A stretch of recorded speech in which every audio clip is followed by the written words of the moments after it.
Ya, jumpa lagi dengan saya, Irwan Hasanuddin dari Rumah Kebangsaan Pancasila ya. Kita selalu ngomong kebangsaan karena kita harus tahu siapa kita dan mau kemana kita sebagai bangsa. Nah, ini yang perlu kita pahami ya, supaya kita nggak jadi bangsa itu nggak sesat, jelasnya gitu kan. Supaya kita nggak jadi bangsa itu nggak sesat. Apa itu sesat ya? Bangsa jadi sesat. Ketika bangsa itu ya ngikutin bangsa lain ya. Ketika dia tuh nggak jadi dirinya sendiri, itu kita sesat namanya. Berarti dia nggak merdeka, nggak berjiwa merdeka ya. Kalau kita bangsa lebih condong kepada bangsa lain, niru-niru bangsa lain, ya dalam sosial politik ekonomi niru-niru bangsa lain, kepribadian niru-niru bangsa lain, itu namanya kita nggak berjiwa merdeka ya. Oke guys, jadi kita selalu ngomong kebangsaan karena uh, kita harus tahu siapa kita dan mau kemana kita sebagai bangsa. Siapa kita artinya siapa kita ketika kita lahir sebagai bangsa. Nah itu penting ya, karena siapa kita sebagai bangsa itu sangat mempengaruhi bagaimana kita bernegara. Itu harus dipahami itu dalam dalam ilmu tata negara. Jadi siapa kita sebagai bangsa itu akan mempengaruhi bagaimana kita bernegara, bagaimana kita mendesain negara kita, termasuk bagaimana kita bentuk negara kita dan bentuk pemerintahannya. Itu sangat terkait. Ya kita kecuali nyontek bangsa lain ya, atau kecuali kita di negaranya itu dikasih sama kolonial gitu ya, dihadiahin sama kolonial ya, ikutin itulah. Tapi kalau kita bangsa yang merdeka, bangsa yang memproklamirkan kemerdekaannya, cara membuat negaranya itu sangat terkait dengan jati dirinya sendiri ya. Ya bagaimana bentuk negaranya, bagaimana bentuk pemerintahannya, kepemimpinan seperti apa yang terkandung pada kelahirannya ya, sehingga eh, nanti tinggal dikaitkan dengan kebaikan, kebajikan, dan cinta kasih supaya cara berbangsa bernegaranya itu ya mendapatkan perkenanan selaras dengan uh, harmonis ya dengan Tuhan, alam, dan sesama manusia, kan begitu ya. Kita ini adalah bangsa yang punya kepribadian sendiri guys ya. Kita mempunyai kepribadian kita sendiri, yaitu bagaimana sih kita bermula sebagai sebuah bangsa ya. Dulu memang kita adalah bangsa Nusantara ya. Kita pernah menjadi bangsa yang besar di zaman Majapahit dan Sriwijaya. Cara hidup dengan pola zaman itu, yaitu cara berbangsa bernegara, yaitu ya masuk di dalam kerangka budaya imperialisme kolonialisme lah ya. Budaya imperialisme kolonialisme itu kalau nggak menjajah ya dijajah gitu loh. Kita pernah jadi penjajah juga dulu dan kita juga pernah dijajah. Ya, itu namanya dunia imperialisme dan kolonialisme, dunia jalan perang, penaklukan dan pendudukan. Dan itu masih di dalam kerangka dunia perbudakan. Jadi masih dalam kerangka dunia perbudakan, kepemimpinannya juga feodal dan ada unsur eksploitasinya. Kemudian juga cara bersatunya juga sangat ada pemisahan manusia di situ ya. Ada kelompok pertama, kelompok kedua, dan seterusnya itu. Nah, kalau kita zaman sekarang, Indonesia, kerangka kemerdekaannya, kan kita kan bangsa yang beridealisme kemerdekaannya. Karena kita sudah menghapuskan dunia penjajahan, dunia jalan perang, imperialisme, kolonialisme, penaklukan dan pendudukan, itu sudah kita hapusin guys ya. Dengan konstitusi kita. Kenapa kita menghapuskan dengan konstitusi kita? Ya karena itulah tuntutan kejadian kita ya. Kita mau nggak mau harus menghapuskan dunia penjajahan. Karena zaman dulu dunia penjajahan itu dibenarkan oleh bangsa-bangsa di seluruh dunia ya. Karena itu adalah bagian dari cara mencari makan, cara mencari hidup, bertahan hidup, bahkan termasuk bagian dari menjalankan kehidupan itu sendiri, termasuk imperialisme kolonialisme yang didorong oleh penyebaran agama ya itu. Padahal sebenarnya imperialisme kolonialisme itu dunia hutan ya sebenarnya kan. Karena dunia mangsa memangsa gitu. Dunia paksa memaksa, termasuk dunia rampok merampok. Yaitu dunia jalan perang, dunia imperialisme kolonialisme, penaklukan pendudukan. Apapun alasannya, apapun yang memotivasi, apakah itu karena penyebaran agama, apakah itu karena industri, apakah itu karena yang lebih baru lagi sekarang ya, melalui cara yang halus, bukan melalui penaklukan pendudukan fisik bersenjata, merampas secara apa namanya, secara uh, keras gitu kan, by force gitu kan. Misalnya tanah air, ekonomi apa segala macam tuh. Sekarang zaman sekarang kan imperialisme kolonialismenya dengan cara yang halus gitu. Nah, sudah mulai kelihatan di Timur Tengah itu mulai ada pihak-pihak yang membangkitkan dunia jalan perang gitu. Dan ini sangat berbahaya sebenarnya kalau dibangkitkan lagi karena sekarang zamannya senjata-senjata pemusnah massal yang bisa menghancurkan siapapun, ya bahkan bisa meluluh lantahkan dunia ini, seluruh dunia, luluh lantah, rata dengan tanah. Lalu kita mulai lagi kehidupan kita dari nol, dari zaman batu, karena kan kebudayaan manusia itu sudah lenyap ya, semua yang dibangun beribu-ribu tahun itu menjadi lenyap ya. Ya gitu. Oke, jadi bangsa Indonesia adalah bangsa yang menghapuskan jalan perang ya. Kita mengatakan di konstitusi kita sebagai apa ya, kita mengatakan di konstitusi kita dan itu adalah prinsip kita gitu loh. Karena kita juga nggak mau menderita ya dijajah terus sama kolonial. Jadi kita mau nggak mau harus menghapuskan itu. Kita keluar dari pola hidupnya bangsa-bangsa zaman zaman itu gitu ya. Zaman khususnya sebelum Perang Dunia Kedua. Jadi kita di konstitusi kita mengatakan dengan tegas bahwa sesungguhnya kemerdekaan itu ialah hak segala bangsa. Nah, nanti kita harus menghormati bangsa-bangsa guys. Nggak boleh ada penaklukan pendudukan. Nggak boleh ada. Kita harus menerima bangsa itu memiliki tanah airnya, memiliki sumber daya alamnya, dan kita harus menghormati kemerdekaan penduduknya gitu. Itulah kemerdekaan, itu ialah hak segala bangsa. Dan penjajahan di atas dunia ya tak memalukan, duduk-duduki, imperialisme, kolonialisme, apapun alasan, agama, industri, apapun ya tidak sesuai dengan pri kemanusiaan dan pri keadilan.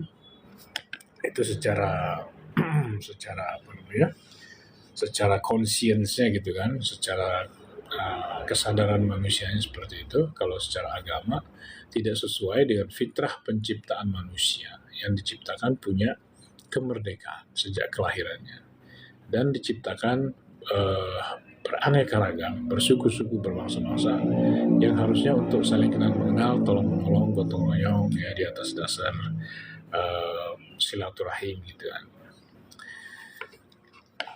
Nah, untuk supaya saling menghormati dan saling bersinergi sebenarnya itu ya, perbedaan itu. Bukan untuk siapa yang kuat dia menang gitu kan. Nah, itu cara bertahan hidup yang tidak dikehendaki sebenarnya oleh Tuhan. Siapa yang kuat dia memimpin gitu. Ya, siapa yang kuat dia menolong. Ya, siapa yang kuat dia melindungi, harusnya kayak gitu. Itu yang benar. Karena kenapa? Karena ya manusia itu walaupun dia beda-beda suku, ras, agama, bangsa, itu dia adalah satu gitu. Manusia itu satu. Ya, sumbernya satu. Ya, kalau kita mungkin Nabi Adam dan Hawa gitu. Jadi kita dulu nenek moyangnya sama gitu.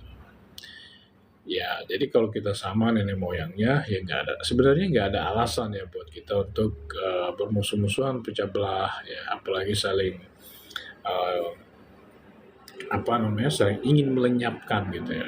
Hanya karena ingin mendominasi dan menguasai sumber daya. Gitu.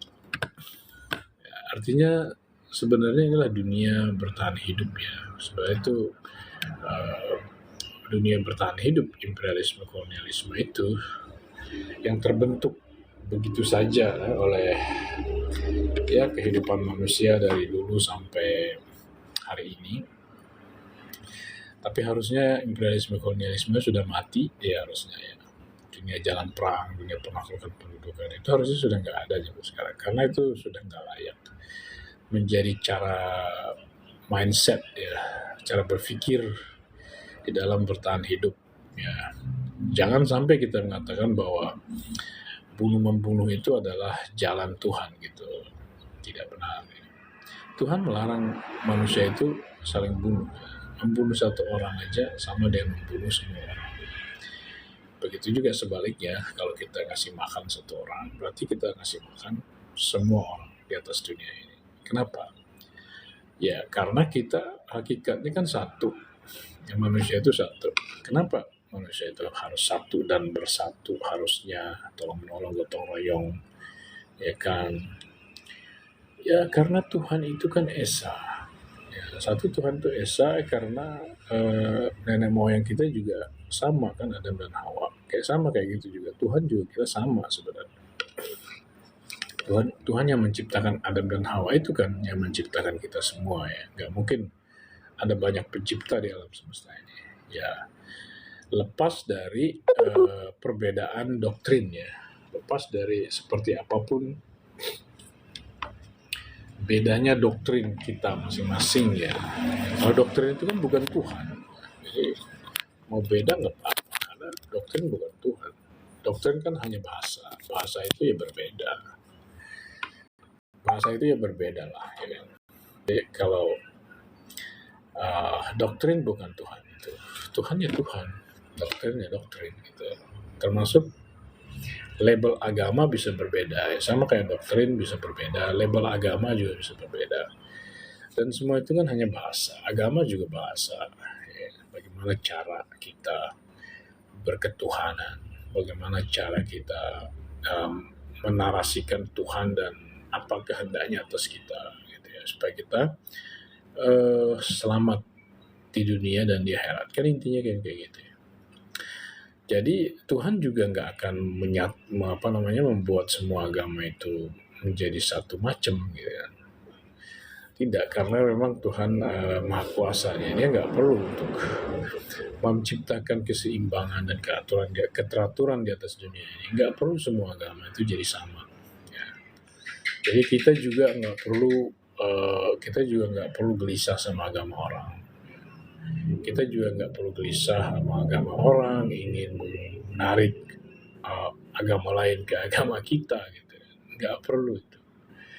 Yang penting itu kita semua, kalau kita mengatakan bahwa kita percaya kepada Tuhan, ya kan, kita mengatakan percaya kepada Tuhan dengan mulut kita, itu bukan berarti kita Tuhan sendiri belum tentu menanggapinya sebagai kita percaya. Gitu. Bisa jadi hanya sugesti atau sekedar pengakuan formalitas gitu. Yang mana kita sendiri nggak nyadar kalau sebenarnya secara perbuatan kita itu jauh daripada percaya sama Tuhan dan jauh daripada mengesahkan Tuhan. Makanya ada orang yang dikatakan tidak semua orang yang religius ya, yang merasa dirinya religius itu selamat. Ya misalnya kalau di Islam, fawailul lil musallin, celakalah orang-orang sholat, ya, karena dia lalai. Apa tuh lalai? Karena dia cuma hidup buat dirinya sendiri aja gitu kan. Dia gak pernah mikirin orang, gak pernah memberikan sesuatu yang bermanfaat buat orang lain, baik itu dalam bentuk harta, dalam bentuk tenaga, dalam bentuk waktu, dalam bentuk apapun, barang, ya pertolongan atau apa gitu. Jadi kalau orang dia hanya taunya hubungan vertikal dan dia tidak, hubungan vertikalnya itu nggak dia manifestasikan dalam bentuk hubungan horizontal sebagai bukti bahwa dia tuh mempunyai hubungan vertikal yang baik dengan Tuhan, ya percuma gitu, percuma. Ya karena seperti tadi ya, fawailul lil musalli, celakalah orang-orang salat. Ada juga di dalam kekristenan kan juga ada ya, tidak semua orang yang memanggil aku Tuhan Tuhan itu, maksudnya tidak tidak semua orang yang menghormati Yesus kalau bahasanya saudara-saudara kita Kristen, ya kan? Itu selamat gitu ya.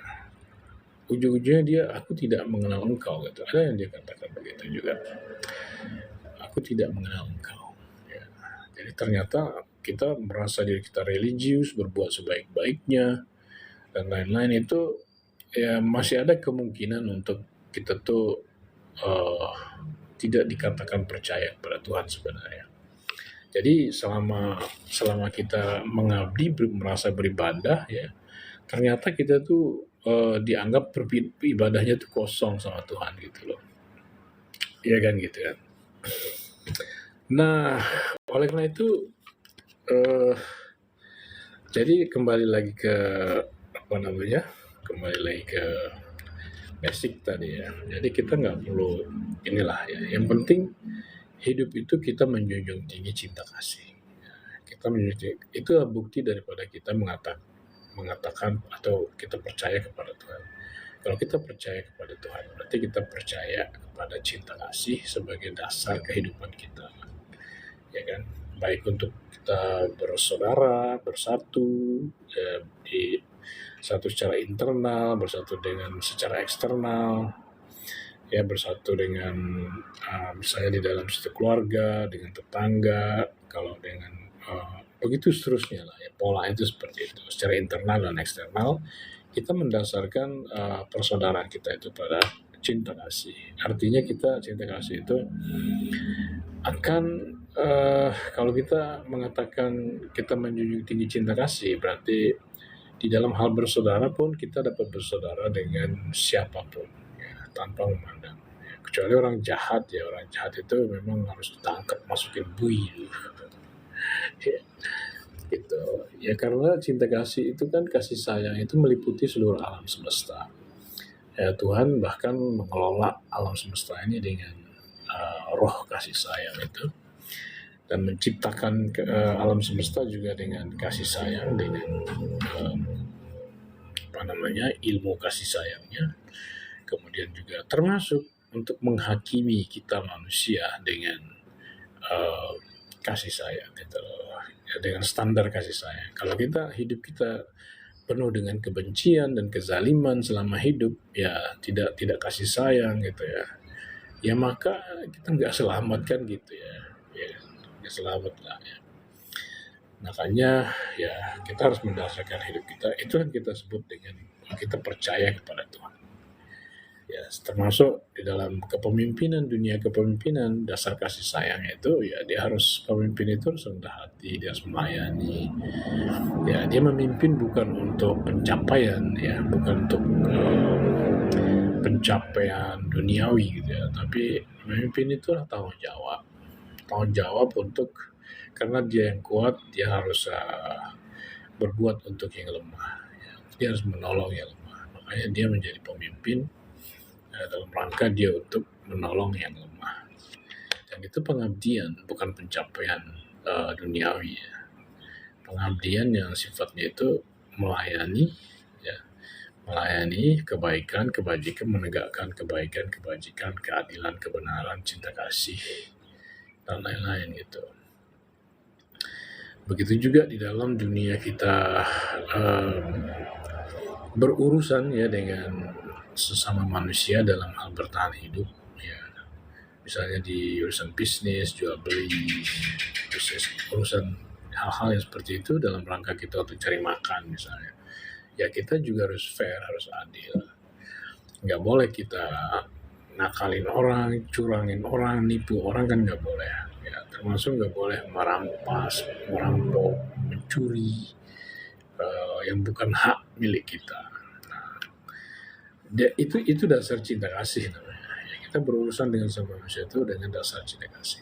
Nah, kalau kita hidupnya dipenuhi oleh pola-pola seperti itu, ya kehidupan bersaudaranya kita, persatunya kita di atas dasar cinta kasih sayang tadi, sehingga kita bersatu dengan semua orang, ya kan? bersatu dan tolong menolong gotong royong dan semua orang.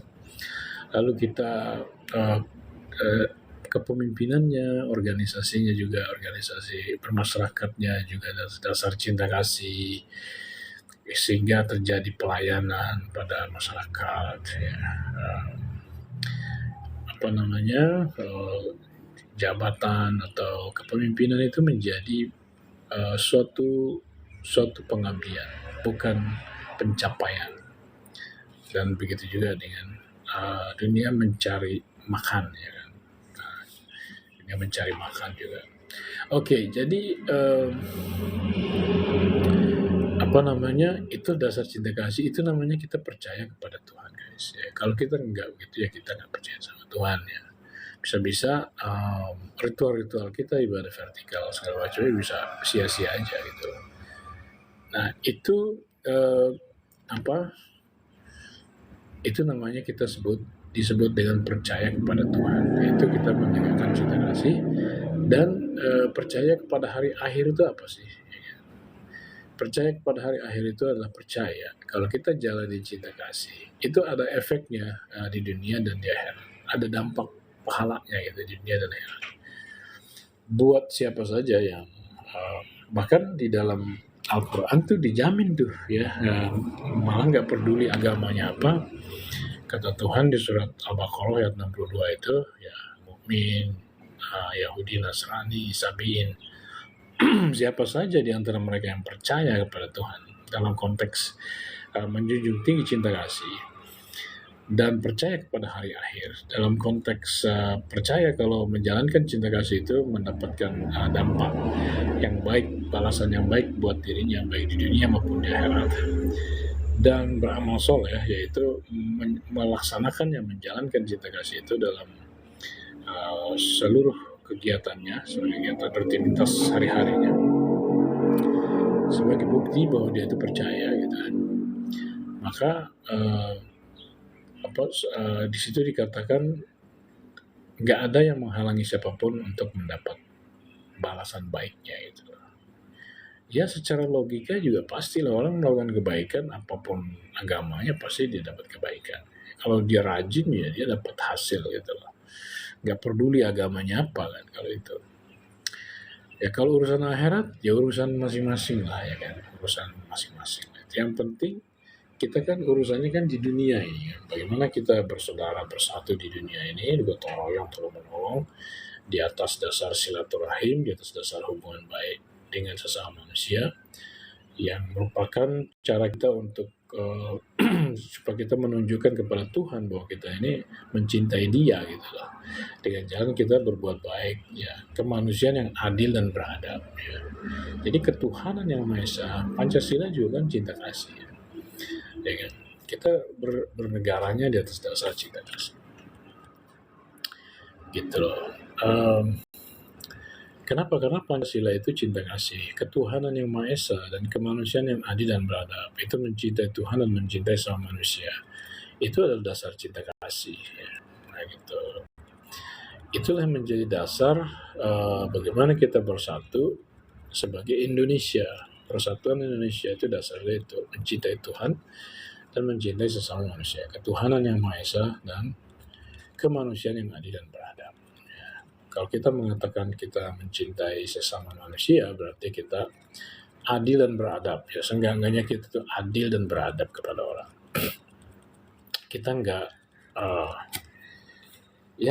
kehadiran kita di tengah-tengah orang itu tidak boleh menjadi energi negatif ya buat kehidupan bersama. Kita harus menjadi energi positif, energi yang merupakan nilai tambah bagi kehidupan manusia, kehidupan sosial, bermasyarakat, berbangsa, bernegara. Nah itu namanya kita baik, itu namanya kita menjunjung kebaikan, kita mengikuti Tuhan, ya kita mengikuti Tuhan, menjalankan ajaran Tuhan kan begitu di situ ya, selaras dengan cinta kasih, selaras dengan kebaikan, kebajikan. Ya. Oke, jadi bangsa kita itu adalah bangsa yang inginnya seperti itu. Inginnya seperti itu. Ya. Makanya nasionalisme kita adalah nasionalisme yang religius gitu ya. Mas Bistok Purba, selamat datang. Hai juga Mas Bistok. Oke. Well. Hai juga, selamat join guys ya. Saya Irwan Hasanuddin dari Rumah Kebangsaan Pancasila. Kita selalu ngomong kebangsaan guys. Karena kita harus tahu siapa kita sebagai bangsa dan mau kemana kita sebagai bangsa ini. Dengan negara kita. Ya. Dan siapa itu kita sebagai bangsa itu sangat terkait dengan sejarah kita. Bagaimana kita lahir sebagai sebuah bangsa. Bagaimana kita memulai sebagai sebuah bangsa. Ya. Dan bagaimana kita lahir sebagai sebuah bangsa itu. Ketika lahir itu maksudnya kita berlepas diri dari kolonial itu. Ketika kita berlepas diri dari si kolonial, merdeka, ketika menyatakan kemerdekaan kita, itu momen kita lahir gitu kan. Karena kita menjadi terpisah dari si kolonial. Itu namanya kita lahir. Kita terbentuk sebelum kita lahir kan kita terbentuk dulu. Ya, kapan kita terbentuk? Ya di Sumpah Pemuda. Kita terbentuk di Sumpah Pemuda. Disitulah titiknya kita mulai menjadi Indonesia di situ. Sebelumnya kita bangsa Nusantara. Dan meliputi sampai jauh banget gitu ya. Meliputi jauh banget. Sampai di Kamboja, sampai di Filipina. Ya. Kita pernah menjadi kolonial juga dulu ya. Kita pernah jadi imperialis juga zaman dulu kan. Ya memang zamannya kayak gitu sih. Ya. Jadi bagaimana kita menjadi sebuah bangsa, tepatnya di Kebangkitan Nasional yang puncaknya adalah di Sumpah Pemuda, itu kebangkitan nasional ya. Disitulah kita mulai menjadi Indonesia.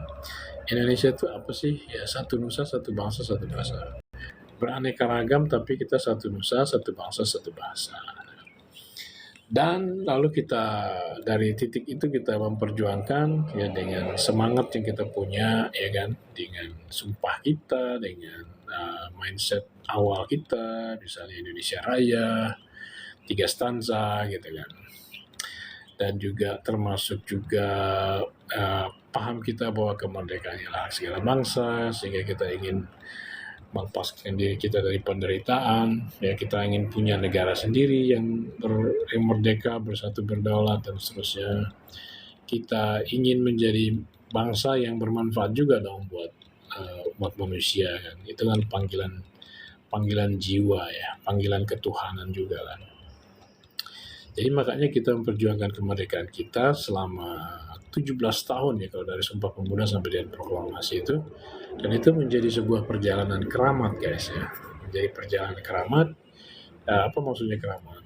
Ya, di situ terjadi kristalisasi jati diri ya. Terjadi kita terbentuk karakternya, terbentuk jati dirinya di situ.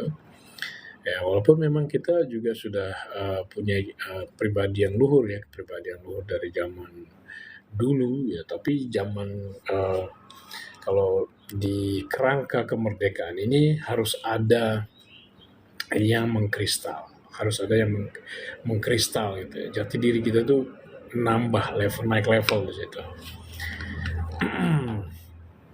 Nah, dan kita lahir di proklamasi itu tahun 1945. Nah, disitulah kita lahir. Lahir itu artinya apa? Kita terlepas dari ikatan si kolonial atas diri kita, bangsa kita, atas tanah air kita gitu loh. Sehingga kita bebas, merdeka, bisa kita mulai mengatur hidup kita sendiri, bisa mulai menyusun negara kita, mulai kita mempunyai pemimpin sendiri kan gitu kan, dari para pendiri bangsa kita itu, mereka akan menjadi pemimpin. Dan setelah itu ya kita menyempurnakan konseptual negara kita mau punya negara seperti apa kan, blueprintnya itu kayak apa negara kita ini, bagaimana kita bersatu, bagaimana bentuk kepemimpinannya, bentuk negaranya, bagaimana sikap kita terhadap dunia internasional ya, apakah kita akan menjadi penakluk kolonial, imperialis lagi kayak dulu zaman Sriwijaya Majapahit atau seperti kolonial lainnya pada saat itu, ataukah kita akan menghormati kemerdekaan hak segala bangsa. Sehingga secara nasional juga kita ada menghormati kemerdekaan hak semua golongan untuk eksis sesuai dengan corak dan kejadian dan kelahiran mereka masing-masing gitu kan, tanpa kita harus merasa apa kita merasa gelisah sama perbedaan gitu kan. Ya, ataukah kita mau kayak gimana? Atau kita mau bersaudara aja sama seluruh bangsa-bangsa ya? Atau kita mau menjadi kolonial lagi gitu? Atau dan seterusnya. Um, dan itulah dia dan itulah yang kita pilih ya. Dan Pancasila itu membawa itu menghilangkan pemisahan manusia karena perbedaan suku, ras, dan agama, menghilangkan kepemimpinan yang feodalistik dan eksploitatif gitu kan. Zaman sekarang kan masih agak feodal gitu. Kalau feodal itu jadi nggak kerakyatan, jadi harus bottom up. Jadi ya, kalau feodal itu bottom up dia. Kalau kerakyatan dia top down, ya kan? Kalau kerakyatan itu melayani dia, jadi top down, yang atas melayani yang bawah. Tapi kalau feodalisme itu bottom up, jadi yang bawah itu melayani yang di atas gitu. Padahal harusnya pemimpin yang melayani rakyat, bukan rakyat yang melayani pemimpin gitu. Ya enggak, karena pemimpin sendiri kan mandatarisnya rakyat, ya kan, yang diwakili oleh harusnya ada lembaga tertinggi yang mewakili kedaulatan rakyat, ya kan. Dia bisa memilih orang yang diberi mandat oleh rakyat, ya, rakyat mempercayakan kepada lembaga tertinggi ini. Tapi kalau sekarang mungkin lembaga tertinggi kayak begitu belum pas untuk dijalankan, belum ada gitu untuk ada ya, karena ya kita lihat sendiri kan DPR-nya seperti itu ya, sedangkan MPR itu adalah bagian intinya adalah DPR kan gitu. Kalau DPR kayak begitu gimana menjadi lembaga tertinggi? Jadi kita ini kan feodal ya, masih feodal. Harusnya kita kembali kepada kerakyatan. Kita ini memaksakan pemikiran masing-masing gitu. Harusnya kita kembali ke hikmat dan kebijaksanaan. Kita ini memaksakan kehendak ya, sampai segala macam cara dipakai dengan fitnah, hoax dan lain-lain, itu seolah-olah itu halal-halal aja gitu kan. Karena dia pikir itu untuk memperjuangkan kelompoknya kan gitu misalnya gitu ya. Jadi halal-halal aja, nggak menyesal, nggak merasa bersalah. Harusnya kan kita menjunjung tinggi permusyawaratan ya. Karena permusyawaratan itu perintah Tuhan juga. Kalau kita ingin memutuskan berbeda pendapat dalam suatu urusan atau ingin memutuskan suatu perkara, ya kita harus kembali kepada permusyawaratan. Kita harus kembali kepada hikmat kebijaksanaan. Kita harus kerakyatan, ya, berpikir rakyat, bukan berpikir pribadi, kelompok, golongan gitu kan. Jadi kerakyatan rakyat dalam konteks rakyat dari Sabang sampai Merauke. Rakyat dari Sabang sampai Merauke sebagai satu kesatuan. Karena rakyat dari Sabang sampai Merauke yang satu kesatuan inilah sebenarnya kan yang punya kedaulatan gitu loh, yang menjadi pemilik ya, secara bersama-sama kita sebagai satu kesatuan seluruh rakyat Indonesia dari Sabang sampai Merauke itu kita menjadi daulat dan menjadi pemilik atas negeri ini. Jadi siapapun yang dipilih untuk menjadi dewan, untuk menjadi presiden, untuk menjadi apapun pemimpin di atas sana ya adalah untuk melayani rakyat. Ya, untuk mengurusi kebaikan hidupnya rakyat gitu loh. Jadi tapi semua itu baru bisa berjalan kalau kita melihat kebangsaan kita, hidup berbangsa bernegara kita ini yang mengkerucut menjadi menjalani negara kesatuan Republik Indonesia. Itu kita harus berspiritualitas lah ya. Kalau kita nggak mau disebut religius, kita berspiritualitas. Ada spiritualitas. Spiritualitas itu berspiritualitas itu kita nggak egois ya gitu. Kalau kita berspiritualitas berarti kita menjunjung tinggi kebenaran. Kita menjunjung tinggi yang besar, berpikir luas, berpikir jauh, berpikir panjang, nggak dangkal gitu kan, nggak egoistik. Itu namanya kita berspiritualitas. Ya kan, kita punya spirit, ya kita punya jiwa gitu ya, yang kita nggak cuma nyelamatin diri, cari aman sendiri, ya kan, bagaimanapun caranya, sekalipun yang lain rusak gitu kan, yang penting kita selamat sendiri. Itu orang nggak punya spiritualitas ya. Itu orang nggak punya spiritualitas tuh, itu orang egois ya kayak gitu ya. Ketuhanannya patut dipertanyakan. Tuhan nggak akan mengakui ya kan, nggak akan mengakui manusia yang egois ya, yang hanya mikirin dirinya sendiri, yang termasuk yang merasa dirinya rajin beribadah gitu kan, tapi hanya vertikal doang. Terus mengklaim dirinya itu sudah religius, sudah berspiritualitas, sudah beramal soleh. Ya Tuhan bilang ntar dulu, ya kan? Sehingga brothers and sisters ya. Ya selamat datang Bu Mary, Pak Anwar Blitz, ya kan? Bu Marisa ya, semoga sehat-sehat semua. Ini kita lagi ngobrol-ngobrol aja. Jadi itu nasionalisme kita guys, nasionalisme yang religius ya, karena kita ada unsur ketuhanannya di situ, ketuhanan yang Maha Esa, dan kemanusiaan yang adil dan beradab. Dalam konteks kita menjunjung menjunjung tinggi cinta kasih dan siap untuk melaksanakan cinta kasih itu dalam bentuk saling memperlakukan dengan adil dan beradab dengan sesama manusia. Nah itulah kita buktinya kita percaya kepada Tuhan. Itulah hukum yang terutama di hukumnya para nabi itu di situ ya, dua hal itu. Kebetulan di Pancasila juga kita pakai, cuman dengan bahasa, bukan dengan bahasa agama ya, tapi dengan bahasa negara gitu ya. Ketuhanan yang Maha Esa itu bukan berarti ngomongin doktrin agama tertentu ya. Banyak orang bilang ini doktrin agama Islam nih, ketuhanan yang Maha Esa. Salah besar ya, bukan itu maksudnya. Karena sila 1, 2, 3 itu sila pemersatu ya. Jadi sila 1 itu bersatunya bagaimana? Ya dengan dasar ketuhanan. Ketuhanan itu apa? Ya Tuhan itu kan ngomongnya cinta kasih. Kita bicara cinta kasih. Tuhan mengajarkan cinta kasih. Kalau kamu percaya kepada Tuhan, kata Tuhan, ya kamu harus percaya sama cinta kasih. Kalau enggak, jangan ngomong beriman. Ya kan? Dan di atas dasar cinta kasih itu kita bersatu. Oleh karena itu bersatunya itu luas gitu ya, bisa tembus perbedaan, bisa tembus, bisa lintas agama gitu. Karena cinta kasih itu meliputi seluruh alam semesta. Kita bisa mencintai semua yang ada di alam semesta ini gitu.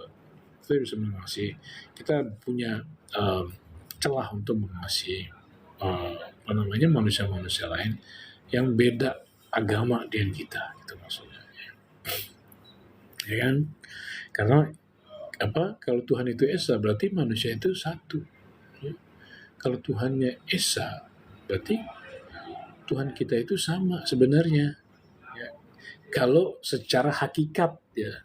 Kalau secara doktrin ya kelihatannya doktrin itu berbeda ya kan.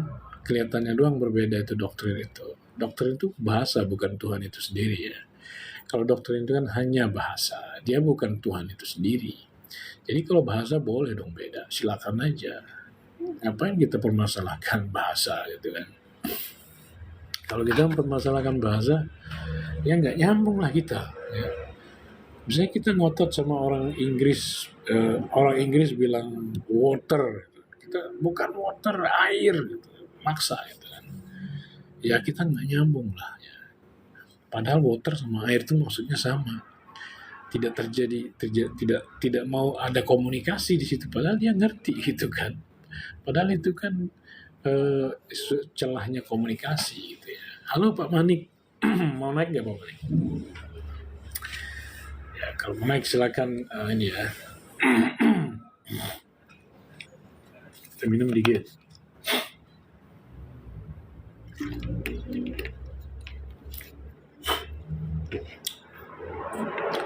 Ya, sorry ini flu dikit. Nah, gitu kan. Jadi justru religius itu bukan untuk menghambat inklusivitas. Ya. Bukan untuk menghambat inklusivitas. Ya, religius itu bukan berarti kita jadi kayak eksklusif gitu ya. Bukan berarti kita kayak pecah belah sama umat-umat lain, ya kan. Tapi justru religius itu berarti kita bicara cinta kasih, bicara sangat universal gitu ya. Kasih sayang yang bisa kita tuangkan itu sangat sangat luas, universal. Itu maksudnya ke Tuhan itu harus luas, mengasihi dan menyayangi itu harus luas. Harus berkomunikasinya itu luas ya. Gaulnya itu harus luas lah gitu. Ya, makin luas kita bersatu dengan sesama manusia ya di dalam perbedaan termasuk. Berarti kita makin dalam mengesahkan Tuhannya. Makin dalam kita mengesahkan Tuhan, makin tinggi level mengesahkan Tuhannya gitu. Makin sempit kita bersatu, ya makin golonganistik dan individualistik, ya makin sempit gitu mengesahkan Tuhannya gitu. Atau kalau bahasa yang orang Islam tuh makin sempit tauhidnya gitu kan. Jadi kalau tauhid, nah, semua kan bicara kesatuan, apa-apa itu kesatuan. Seluruh alam semesta ini satu kesatuan. Jadi kalau dia alam semesta ini satu kesatuan, berarti yang menciptakan cuma satu. Ya satu kesatuan kan. Jadi Tuhan itu Esa gitu. Nah Esa berarti Tuhan itu Tuhannya semua kan gitu. Tuhan buat semua gitu. Apapun lah istilahnya yang dipakai ya. Sekalipun nggak nyambung gitu loh. Misalnya orang Islam bilang Nabi Isa itu nabi, Yesus itu nabi. Orang Kristen bilang Tuhan. Ya itu biarin aja lah, nggak usah dipikirin lah, nggak usah pikirin harus maksa bahwa Yesus itu Tuhan atau bahwa Yesus itu nabi, buat apa gitu. Yang penting kalau benar-benar percaya kepada Tuhan, ya itu kan konteks masing-masing namanya ya. Itu konteks internal namanya, nggak bisa diapa-apain. Itu namanya keyakinan. Kita tidak ada paksaan dalam hal keyakinan. Kita nggak bisa maksa orang untuk yakin sesuatu. Biarkan dia ini sendiri. Orang kalau dia mau pindah agama, biarkan dia dengan kesadarannya sendiri aja gitu. Misalnya ngelihat ada yang baik banget gitu ya. Orang tuh baik banget gitu. Dia sangat generous, dia sangat beretika gitu kan. Dia sangat peduli sama kehidupan bersama gitu kan. Punya kepedulian sosial yang tinggi. Baik banget gitu. Dan dia nggak pernah ini juga dia punya ibadah ritualnya juga, kebaktiannya, ibadah ritualnya juga bagus ya. Dia nggak pernah lupa sholat misalnya, sering kebaktian di gereja misalnya gitu kan. Ya terus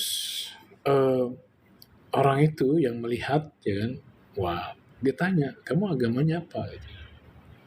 Ya apa namanya, salah satu lah gitu. Kamu agamanya apa? Agamaku X misalnya gitu. Akhirnya dia karena dia terinspirasi di situ, dia masuk situ dengan kesadaran dia sendiri gitu. Dengan keinginan dan kesadaran dia sendiri. Ya sudah, biarin dia kayak gitu. Jadi kalau mau orang mau pindah agama, ya berbuat baik aja, contohin aja contoh yang baik gitu loh. Pada orang lain ya, wakili agama masing-masing lah ya. Tunjukin bahwa agamamu itu agama yang baik ya. Sehingga orang akan tertarik untuk masuk ke situ. Jangan orang diseret-seret, ditarik-tarik, dipaksa-paksa untuk masuk situ. Dan itu tidak etis ya. Kalau kita hidup beraneka ragam agama kayak begini kan, sementara Tuhan mengatakan tidak ada paksaan dalam agama itu. Ketika tidak ada Tuhan selain Allah misalnya di dalam Islam ya. Apakah itu artinya atau ada juga inna dina indallahil Islam ya, tidak ada agama kecuali agama Islam. Nah itu apakah artinya kita harus memaksakan orang untuk menganut yang kita yakini agama kita gitu. Enggak juga ya. Itu bisa kalau kita hidup bareng, tidak ada yang agama selain agama Islam. Islam itu apa sih? Ya, kan semua nabi juga Islam. Ya. Semua nabi juga kan Islam. Islam itu apa sih sebenarnya? Ya, damai. Kita damai dengan semua orang. Ya, damai. Kalau kita bisa menciptakan damai, maka kita akan bisa menciptakan sejahtera. Ya, karena kita harus berdamai dulu, menciptakan kedamaian dulu, baru kita menciptakan kesejahteraan. Dan tidak ada salahnya orang lain juga sejahtera bersama dengan kita, ya apapun agamamu gitu kan. Dan tidak ada salahnya juga bahwa semua agama tuh di hadapan negara dianggap setara. Ya, jangan kita meninggikan diri, yang mengklaim diri paling baik, paling suci, paling benar. Lalu tujuannya adalah untuk dominasi dan kepewarisan gitu, kepemilikan. Enggak juga. Misalnya dalam Islam Nabi Muhammad mencontohkan piagam Madinah. Piagam Madinah itu persaudaraannya, persatuannya itu kayak kita ini Bhinneka Tunggal Ika loh. Jangan salah ya. Jadi itu udah basic banget kan. Itu basic banget bagaimana kita mendesain bentuk negara dan bentuk kepemimpinan itu tergantung bagaimana kita bersatu. Ya, kalau kita bersatunya, kita kan bangsanya satu kesatuan ya, kesatuan yang bulat mutlak, Bhinneka Tunggal Ika, banyak lagi istilahnya. Nabi Muhammad juga kayak gitu di piagam Madinah ya. Mukmin, muhajirin, mukmin ansor, suku-suku Yahudi, Arab, itu umat yang satu. Kalau sudah bicara umat yang satu berarti itu adalah satu tubuh ya, satu keluarga besar. Dan itu mempengaruhi bagaimana bentuk kepemimpinan dan bagaimana bentuk negara ya, kalau menjadi negara itu. Misalnya negara Kesatuan Republik Indonesia itu. Kesatuan Republik itu ya, itu adalah buah daripada efek daripada kita lahir sebagai dari sudut pandang bangsa gitu, lahir sebagai bangsa yang nggak bisa dibagi-bagi ya, karena memang dari awal kita sudah terbentuk sebagai Indonesia satu nusa satu bangsa satu bahasa. Bahkan ketika diproklamasi itu kita makin terkristalisasi, makin solid gitu loh persatuan itu. Bukan cuma sekedar satu nusa satu bangsa satu bahasa, tapi sudah Bhinneka Tunggal Ika. Ya, jadi apa yang pernah ada di sejarah kita dulu ya, itu di zaman Sriwijaya Majapahit, khususnya Majapahit, Bhinneka Tunggal Ika itu dia mendapatkan tempat yang apa namanya, yang memungkinkan Bhinneka Tunggal Ika itu untuk langgeng, untuk abadi. Karena zaman sekarang itu bukan lagi zaman penaklukan pendudukan, kalau berbeda agama musuh-musuhan gitu, kayak dulu gitu. Manusia sudah lebih tinggi peradabannya, gitu. Sudah lebih tinggi dia lebih dekat kepada kemampuannya untuk lebih beradab gitu ya. Kemampuannya untuk bersatu dengan orang yang berbeda dengan dirinya itu sudah lebih tinggi gitu loh ya. Sudah nggak mempermasalahkan ya gitu. Jadi lebih beradab, lebih modern, dan lebih dekat kepada fitrah, yaitu cinta kasih ya. Lebih dekat kepada cinta kasih kan. Selamat datang Pak Safrudin, Cici Damar ya, Robi, Iwan Setiawan. Oke guys ya. Jadi gitu kebangsaan kita, kebangsaan religiusnya itu justru untuk menjadi inklusif ya, untuk menjadi kita bisa menerima semua orang yang lain. Religiusnya itu berarti terkait dengan cinta kasih, dan cinta kasih itu membuat kita bisa bersatu dengan siapa aja, sekalipun beraneka ragam agama ya, suku dan ras ya. Nah gitu. Supaya apa? Karena itu akan mempengaruhi bagaimana kita berpolitik ya, bagaimana kita berekonomi, bagaimana kita bersosialisme kan gitu kan. Sosialisme ala Indonesia atau sosialisme masyarakat Bhinneka Tunggal Ika ya. Kita masyarakat Bhinneka Tunggal Ika sosialismenya kita. itu mempengaruhi bagaimana kita berdemokrasi, berpolitik, ya. Mau nggak mau kita harus demokrasi yang damai. Nggak bisa kita menjadi demokrasi liberal, ya sama seperti kita harus menjadi negara kesatuan, kita nggak bisa jadi negara serikat. Nah, gitu. Bagaimana caranya kita supaya bisa itu, gitu, bisa menjalankan semua itu? Ya kita harus ada garis-garis besar haluan negaranya. Artinya kita membangun negara, ya, mendesain negara kita atau menata. Ya, itu udah menata negara perlu garis-garis besar haluan negara. Apa garis-garis besar haluan negara? Garis-garis besar haluan negara itu sebenarnya terkait dengan penataan sosial, politik, dan ekonomi, ya. Bukan hanya bicara ekonomi, ya, bukan hanya ekonomi. Jadi garis-garis besar haluan negara itu ekonomi, sosial, politik.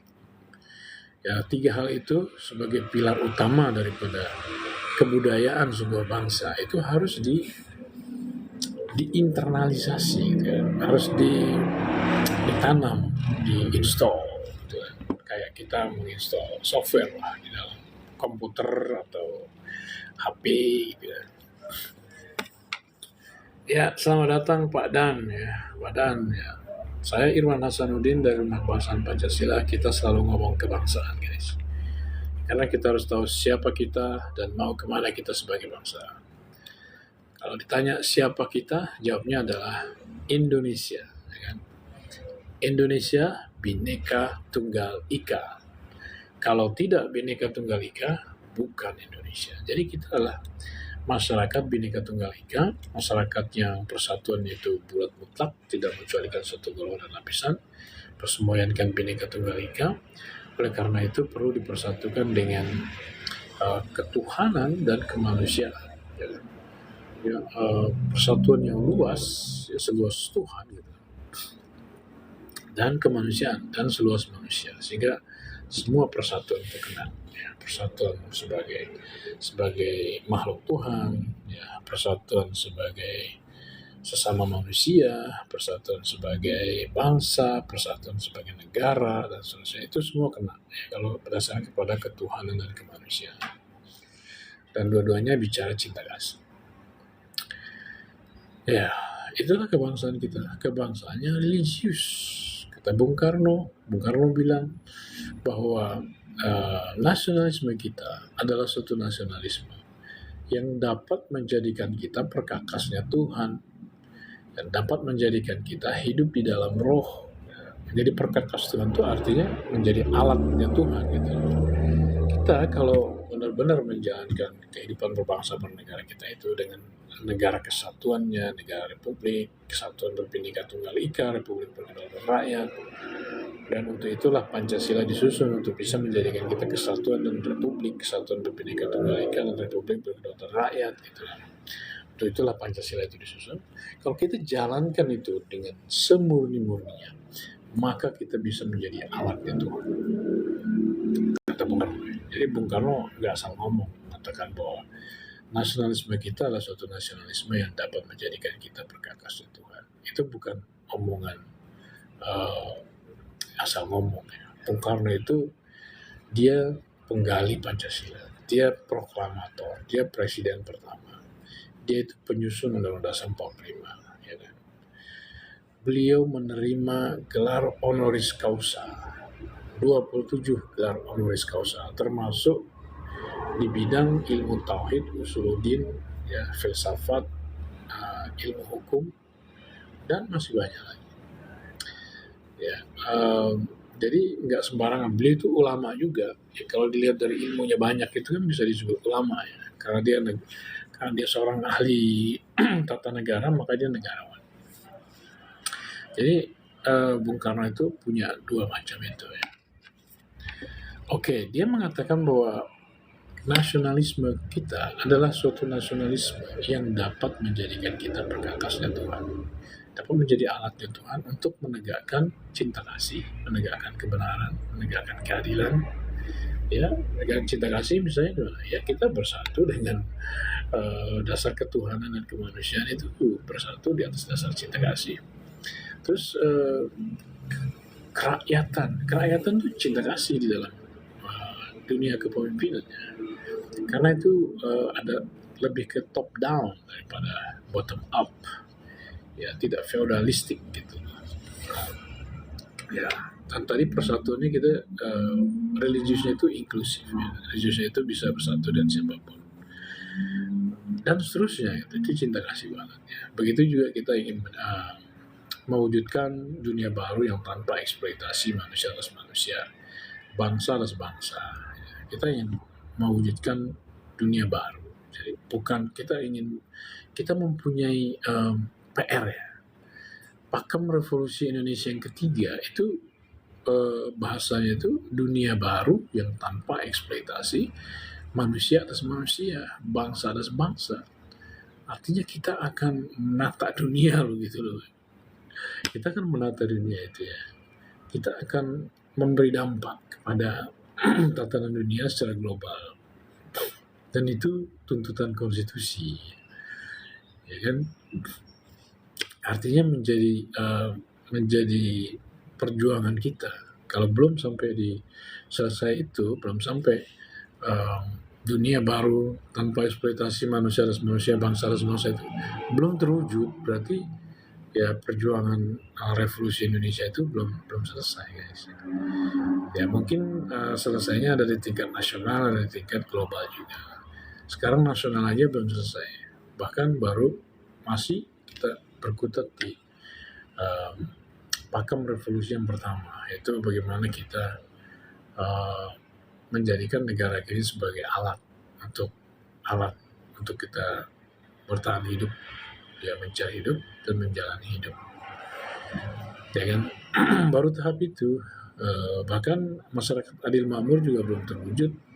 Begitu juga manusia-manusia insan kamil, ya itu belum juga bisa terwujud dengan baik, ya kan? Karena kebudayaan kita kan belum terbentuk juga gitu. Kebudayaan kita dalam konteks kebudayaan modern kita yang merupakan pengembangan dari idealisme kemerdekaan dan kebangsaan kita ini, itu kan belum sempurna terwujudnya, ya masih setengah-setengah gitu. Sehingga kepribadian kita juga nggak itu kelihatan ya. Tapi seenggak-enggaknya mempunyai sesuatu yang bisa dibanggakan seperti Bhinneka Tunggal Ika, kedaulatan rakyat gitu ya. Walaupun itu belum berjalan dengan secara maksimal dan sempurna, tapi itu jangka panjang itu akan menjadi arah daripada kehidupan bangsa manapun itu. Karena kecenderungan jiwa manusia kan itu social conscience. Itu adalah social conscience of man. Nah, itu. Oke, jadi kita kepribadian yang lain Indonesia itu belum kelihatan karena sosial politik ekonomi kita juga belum terinstall dengan baik sesuai dengan blueprint yang ada di Undang-Undang Dasar 45 gitu loh. Harusnya GBHN itu garis-garis besar haluan negara itu harusnya bukan hanya ekonomi ya, harus juga sosial politik ya, karena tiga pilar ini adalah pembentuk kebudayaan suatu bangsa gitu. Khususnya di zaman modern ini, ya kan, kita harus budaya yang kita ingin wujudkan adalah budaya yang modern, luhur dan beradab, ya kan. Nah, kita nggak bisa berkutat di pola-pola lama yang usang, ya kan, seperti pemisahan manusia, feodalisme, kemudian juga budaya imperialisme, kolonialisme, ya kan. Kita nggak bisa berkutat di situ. Ya, kita bangsa Indonesia bangsa yang progresif, revolusioner, dan visioner. Kita maju ke depan sambil naik level, bukan mundur ke belakang gitu. Jadi kita mau menjalankan kebenarannya itu bukan dengan kembali ke belakang, ya ke pola-pola lama, tapi justru maju ke depan sambil naik level. Maju, jadi itulah kembali kepada fitrah sebenarnya kalau menurut saya ya. Jadi kembali kepada fitrah itu sebenarnya fitrah itu sesuatu yang tua, ya, sesuatu yang ilmu yang tua. Gitu. Jadi kembali kepada fitrah bukan mundur ke belakang, bukan pakai pola-pola lama, mindset-mindset lama, dunia lama itu. Tapi justru kita harus maju ke depan sambil naik level. Nah, itu namanya kembali ke basic. Kita lagi menuju ke basic. Ya, kalau kita menuju ke basic, kita progresif, bukannya mundur ke belakang. Kita progresif ya dan revolusioner, membuat perubahan, ya harus membuat perubahan karena supaya kita naik level. Kita menuju kepada versi diri kita yang lebih baik sebagai sebuah bangsa. Ya kan? Kita menuju versi diri kita yang lebih baik. Ya baik secara mindset, secara perasaan, ya kita mempunyai perasaan Pancasila. Bung Karno mengatakan bahwa Pancasila itu adalah perasaannya bangsa Indonesia. Ya. Artinya Pancasila itu harus kita jadikan sebagai perasaan. Harusnya kita jadikan itu sebagai perasaan Pancasila itu. Ya kan, perasaan ketuhanan, perasaan kemanusiaan, perasaan persatuan Indonesia, perasaan Indonesia, keindonesiaan, perasaan kerakyatan, perasaan hikmat kebijaksanaan, perasaan permusyawaratan, perasaan perwakilan, perasaan keadilan sosial. Nah itu, oke, siapa di sini ya? Hai Sengkurki, selamat join ya. Faiza, oke, selamat join guys ya. Saya Irwan Hasanuddin guys dari Rumah Kebangsaan Pancasila. Kita selalu ngomong kebangsaan. Ayo kita selalu ngomong kebangsaan karena kita harus tahu siapa kita dan mau kemana kita sebagai bangsa supaya kita tahu siapa sih kita ini sebagai manusia kan. Kalau kita nggak tahu siapa kita sebagai bangsa sama juga kita nggak tahu siapa kita sebagai manusia. Karena di dalam menjadi menjadi manusia itu ada kita menjadi bangsa di situ. Jadi kita harus tahu dong siapa kita sebagai bangsa. Siapa kita sebagai bangsa? Ya kita harus menjadi bangsa yang menjadi manusia dan berketuhanan. Nah, itu. Dan bangsa yang bersatu dan bangsa yang kehidupannya itu di dalam suatu organisasi kepemimpinan yang kerakyatan yang memuliakan rakyat.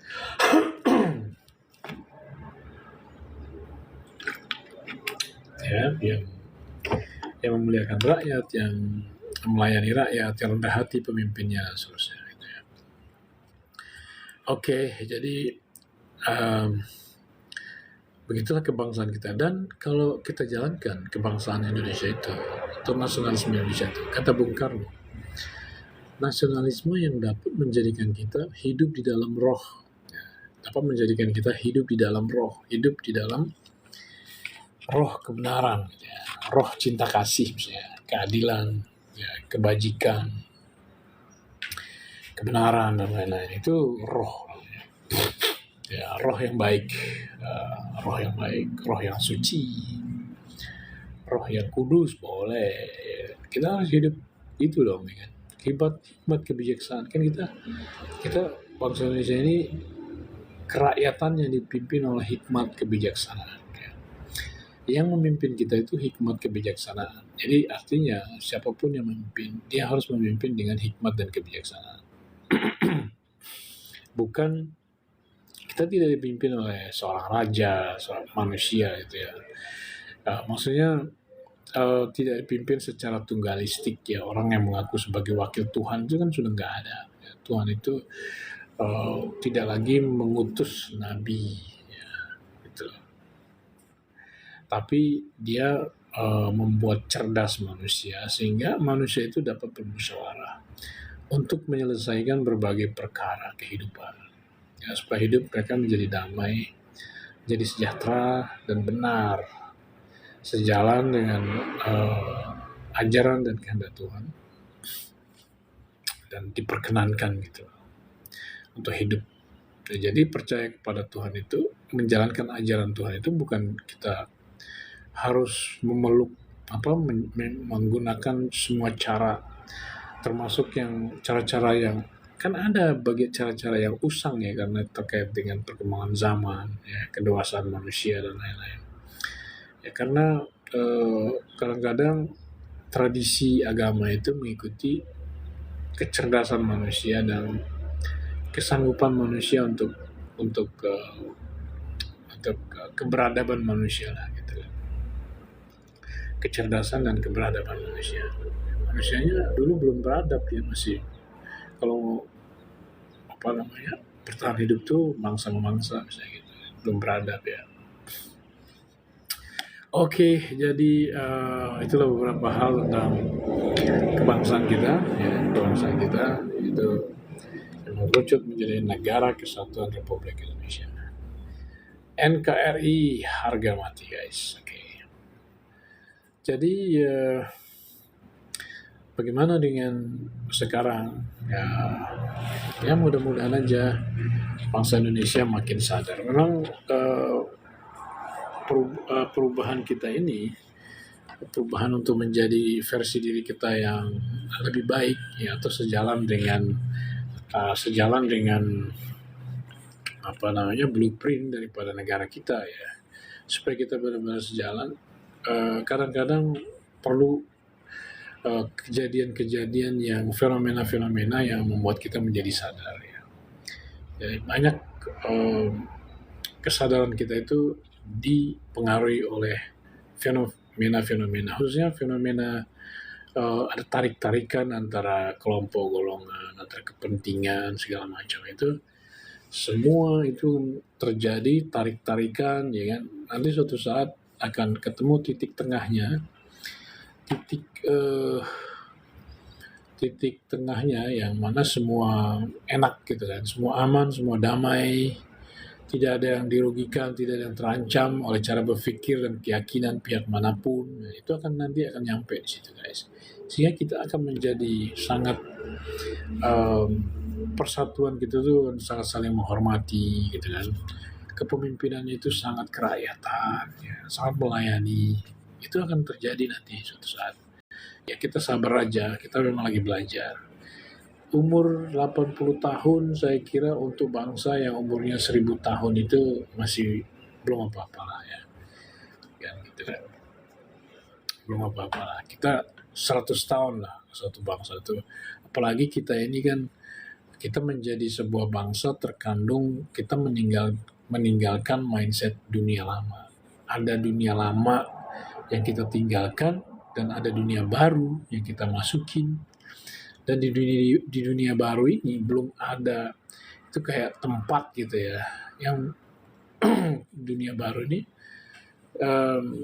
kayak tempat yang belum ada orang yang membangun rumah di situ. Jadi kita orang pertama yang bangun rumah di situ, Indonesia gitu kan.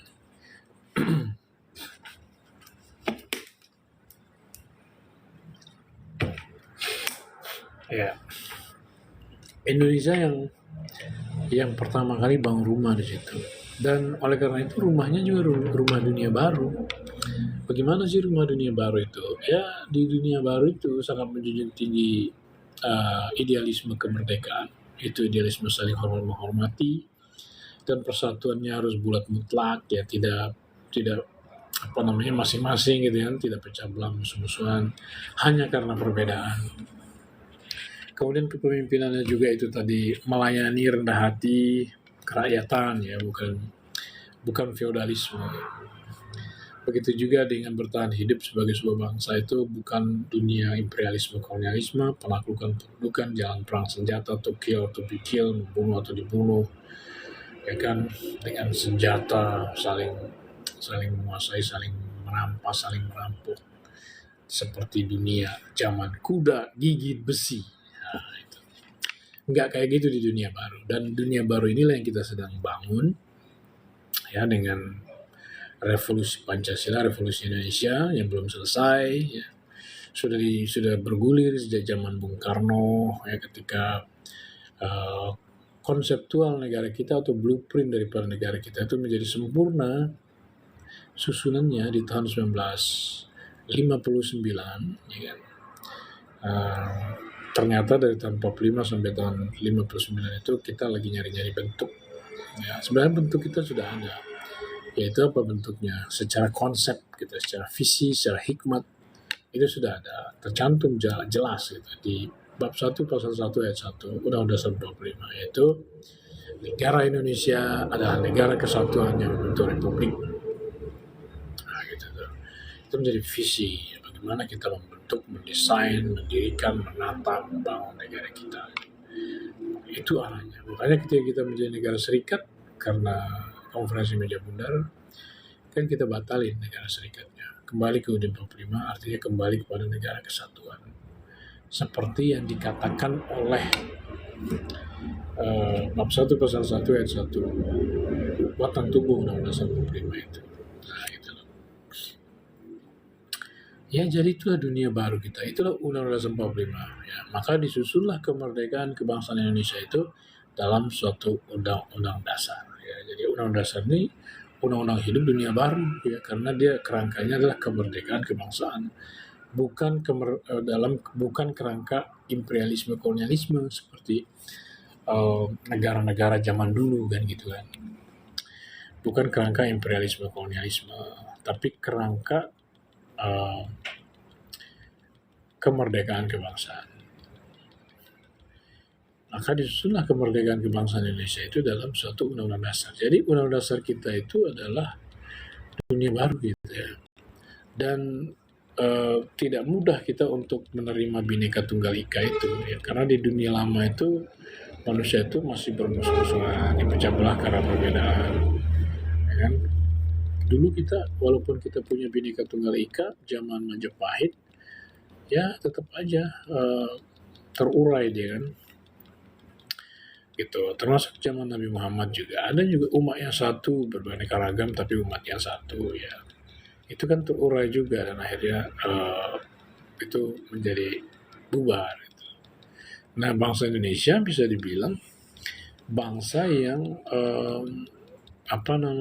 bangsa yang diberi berkat rahmat karunia untuk menjadi bangsa yang Bhinneka Tunggal Ika ya, bangsa yang mereka bisa menjadi satu kesatuan bangsa itu, dan bisa menjadi satu kesatuan wilayah, satu kesatuan kebangsaan, satu kesatuan kenegaraan, satu kesatuan cita-cita sosial, satu kesatuan ideologi. Kan negara kita negara kesatuan. Itu bangsa Indonesia itu dikaruniai oleh Tuhan itu ya, kemampuan untuk bisa menjadi negara kesatuan. Dan dikasih juga ya suatu berkat, suatu rahmat, suatu karunia, yaitu kita dijadikan menjadi sebagai rakyat yang berdaulat. Kedaulatan rakyat Indonesia. Jadi Republik Indonesia itu artinya kedaulatan rakyat Indonesia. Rakyat yang berdaulat yang lahir. Rakyat yang berdaulat yang lahir dari penjajahan suatu bangsa gitu kan. Dan dari situlah kita mempunyai suatu cikal bakal bentuk kepemimpinan, yaitu Republik ya, kerakyatan. Karena kita Republik Indonesia sebagai satu kesatuan, kita lahir dari proklamasi itu ya, rakyat Indonesia yang berdaulat sebagai satu kesatuan, kita lahir seperti itu. Oleh karena itu kita kerakyatannya Republik, bukan kerajaan ya, bukan kepemimpinan tunggalistik, bukan kepemimpinan feodal ya, bukan kepemimpinan yang cenderung eksploitatif. Nah, ini kan gak gampang guys, gak gampang itu. Kita mempunyai mindset itu lama, kita mau merubah mindset itu ya, supaya kita berpikir seperti itu. Sekarang aja DPR belum mampu untuk menjalankan kedaulatan rakyat, masih feodal ya, masih eksploitatif, masih feodalistik ya kan. Masih memandang rakyat itu kayak budak gitu loh. Ya kan, seolah kita harus melayani mereka gitu. Padahal mereka yang harus melayani kita. Ya kan, mereka yang harus melayani kita, karena rakyat itu daulat ya, yang punya kedaulatan, dan dia adalah pewaris, pemilik dari negeri ini secara bersama-sama sebagai satu kesatuan dari Sabang sampai Merauke ya kan? Makanya negara Indonesia itu adalah negara semua untuk semua, bukan satu untuk semua gitu. Atau bukan semua untuk satu. semua untuk semua. Kita semua bergotong royong untuk semua. Indonesia itu kayak begitu. Lama kita sampai di titik itu. Nah, oleh karena itu perlu adanya nation character building. Perlu ada namanya pembangunan jiwa bangsa yang secara terprogram, yang dirancang, direncanakan, ya kan? Dan terprogram dengan baik dan berjalan secara berkesinambungan, dan juga tertuang menjadi GBHN, gitu loh, garis-garis besar haluan negara, yaitu kita bagaimana menginternalisasi sosial politik dan ekonomi yang sejalan dengan Pancasila Undang-Undang Dasar 45, ya, Bhinneka Tunggal Ika.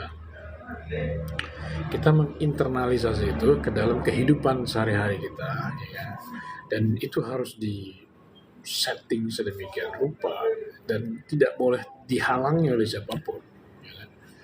Dan harus dijaga gitu pelaksanaannya. Nggak boleh ada orang-orang yang menginjak-injak nilai-nilai Pancasila, Bhinneka Tunggal, itu nggak boleh. Ya, nilai-nilai kedaulatan rakyat itu nggak boleh. Itu nilai-nilai sucinya kita itu, ya kan? Kalau itu diinjak-injak, ya kan, atau seolah-olah tidak masalah gitu, wah itu kita kapan selesainya revolusi ini? Nggak selesai revolusi kita kan? Ya itulah masalahnya bangsa negara kita. Tapi saya yakin kita semua, karena ada dikatakan di pembukaan Undang-Undang 45 alinea ketiga, ya kan, atas berkat rahmat Tuhan yang Maha Kuasa dan dengan didorongkan oleh keinginan luhur supaya berkehidupan kebangsaan yang bebas, maka rakyat Indonesia dengan ini menyatakan kemerdekaannya. Jadi bisa dibilang bahwa proklamasi 17 Agustus 1945 itu adalah berkat rahmat Tuhan. Oleh karena itu kehidupan kita yang merdeka ini juga rahmat Tuhan juga. Nah, cuman kita harus kita harus genapi rahmat Tuhan itu, ya. Kita harus berjuang terus, ya, untuk hidup sebagai hidup berkebangsaan yang bebas, yang merdeka pengertian perikemanusiaan, perikeadilan, cinta kasih, saling menghormati, inklusif, religius, dan lain-lain itu. Nah, itu kan dalam konteks seperti itu, ya. Harus kita wujudkan.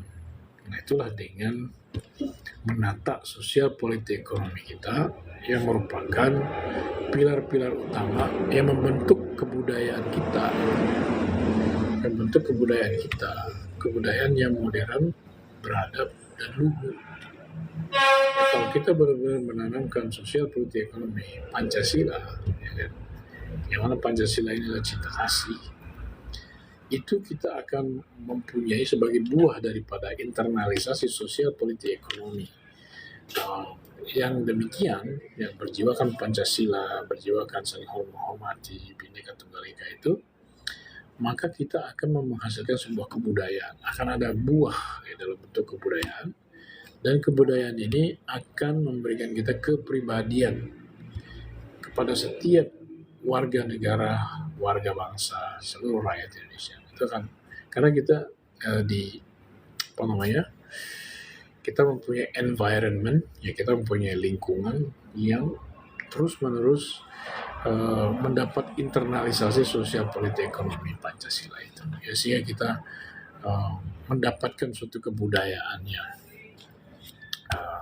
kebudayaan yang luhur, dan kebudayaan itulah yang akan menyentuh setiap orang supaya dia mempunyai kepribadian ala Indonesia yang Pancasilaistik, yang diridhoi sama Tuhan, ya, karena sejalan dengan cinta kasih. Oke, guys, ya, di sini ada Pak Diva, ada Kijang Senti, Pak Lokajaya, kemudian ada Pak Nadar, ya, ada Pocong Halu juga. Nah, kebetulan saya juga ini sudah lebih dari 1 jam, ya. Jadi mungkin terima kasih guys untuk sudah hadir, ya. Mohon maaf kalau ada salah-salah kata. Ya, mari kita terus berjuang, mari kita terus ngomong kebangsaan, ya, supaya kita mengambil bagian di dalam berkontribusi di dalam membangun kehidupan kita yang sesuai dengan cita-citanya para pendiri bangsa kita, yang mewujudkan masyarakat Indonesia yang adil dan makmur, berbudi pekerti luhur. Tercapai cita-citanya. Amin. Mari bergerak. Ya, betul Pak Loka. Ya kan. Mudah-mudahan kita doa bersama juga ya, semoga Tuhan bisa menuntun kita menuju Indonesia Emas, ya, menuntun kita kepada Indonesia Emas 2045. Oke, terima kasih semuanya Pak Loka, Pak Timothy, Pocong Halu, Radar, Lokajaya, dan seterusnya. Terima kasih sekali lagi. Salam nasional. Merdeka, Bapak-Bapak, Ibu-Ibu.